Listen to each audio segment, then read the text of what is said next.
दोस्त नमस्कार, मैं कैप्टन एसआर।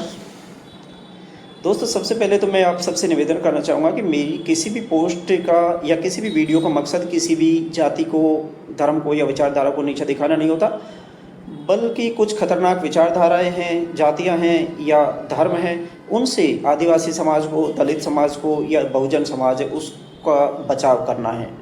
यानी ये जो बहुजन समाज है, आदिवासी समाज है या दलित समाज है, इसके जो युवा हैं, मतलब उनका जो साइंटिफिक दृष्टिकोण है उसको डेवलप करना है, उन्हें पाखंड से निकालना है, उन्हें रियल इतिहास से अवगत कराना है, सच्चाई उनके सामने रखना है। सिंपल। जैसे अपन आज की बात करते हैं तो ऑफिस में ही बैठे हुए थे, तो एक दो लोग बोल रहे थे कि मतलब उनमें से एक ब्राह्मणी थे, तो बोल रहे थे, मतलब ब्राह्मण का मतलब यहाँ पे जाति से नहीं है, उसका मतलब है मानसिकता से। जैसे कोई ब्राह्मणवादी है, ब्राह्मणवादी मैं भी हो सकता हूँ, आप भी हो सकते हो, ज़रूरी नहीं कि आप जाति से ब्राह्मण हो। तो इस तरह के एक आदमी सामने बैठे हुए थे, वो बोल रहे थे कि हम लोग हमेशा मतलब सच्चाई के साथ में रहते हैं और जो सत्यमेव जयते हैं ये भी नारा हम ही लोगों ने दिया है, यानी हमारे पूर्वजों ने दिया है। तो मैंने कहा कि भाई कैसे दिया है, ये भी थोड़ा सा क्लियर करो, मतलब आप कैसे कह सकते हो। तो मतलब बता रहे थे कि जो अशोक स्तंभ है उस पर भी जो शेरों के नीचे लिखा हुआ है सत्यमेव जयते, मतलब उसको भी हमारे मंडूक उपनिषद से लिया गया है। चलो मान लेते हैं 2 मिनट के लिए कि मंडूक उपनिषद से लिया गया है, वो तो बाद में किसी दूसरे वीडियो में क्लियर करूँगा कि लिया गया है या नहीं लिया गया है। लेकिन फिर मैंने कुछ उदाहरण दिए उसको। तो सबसे पहले उदाहरण अपन ले लेते हैं स्वामी दयानंद सरस्वती का। स्वामी दयानंद सरस्वती ने वेदों की ओर लौटो का नारा दिया था, आप लोगों ने देखा ही होगा, पढ़ा भी होगा, है ना, या आजकल भी सुनते ही होंगे, ऑब्वियसली सभी लोग जानते हैं कुल मिला के, है ना, बहुत ही कॉमन सी चीज़ है वेदों की ओर लौटो। एंड इसी आधार पे उन्होंने मतलब समाज से आग्रह किया था कि जो भी बहन बेटियां हैं, मतलब ये शादी के बाद में चाहे वो पति के साथ में रहें या विधवा हो जाएं, लेकिन कम से कम 11 बच्चे उन्हें पैदा करने चाहिए। अब आप लोग सोच रहे होंगे कि जब विधवा हो जाती है तो 11 बच्चे कैसे पैदा करेंगी, हैं? तो उनका मतलब था नियोग की क्रिया। नियोग किसको बोलते हैं, जो नहीं जानते उनके लिए बता देता हूँ कि एक औरत होती है, उसको पराये मर्द के साथ में सुला के जो बच्चे पैदा करवाए जाते हैं उसको नियोग की क्रिया कहते हैं। जैसे हमारे समाज में भी अभी अपन देखें तो भैंसों को ले जाते हैं ना गुजरों के गाँव में, जो भी भैंसे वाले होते हैं, बस वो नियोग की क्रिया ही है, ये समझ लो।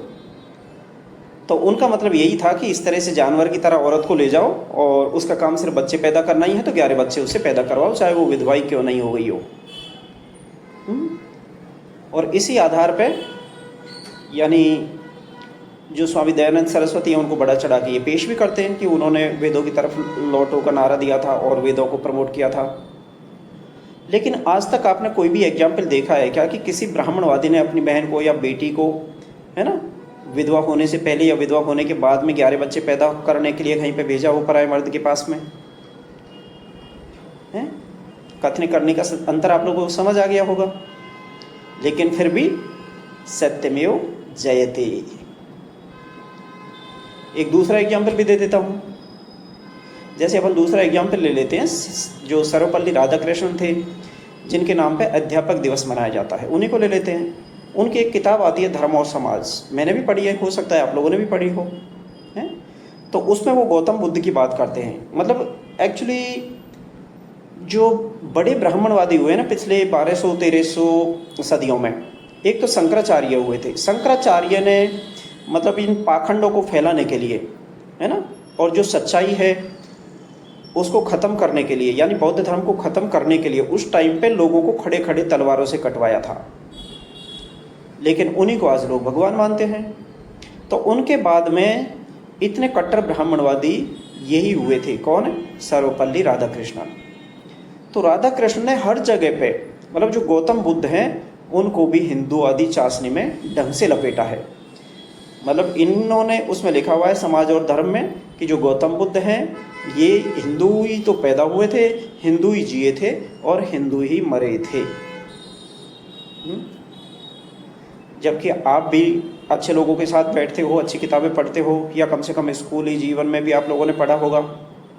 तो ऐसा तो कभी संभव ही नहीं है, क्योंकि गौतम बुद्ध ने तो हमेशा पाखंडों का विरोध किया था। उन्होंने जो चारों वर्ण हैं इनका विरोध किया था, चारों आश्रम है उनका विरोध किया था, जातिवाद का विरोध उन्होंने हमेशा किया ही था, हैं? तो फिर वो हिंदूवादी कैसे हो गए? उन्होंने हिंदू धर्म कैसे जी लिया? और उन्हीं राधा कृष्ण के नाम पे हम लोग आज भी अध्यापक दिवस मनाते हैं।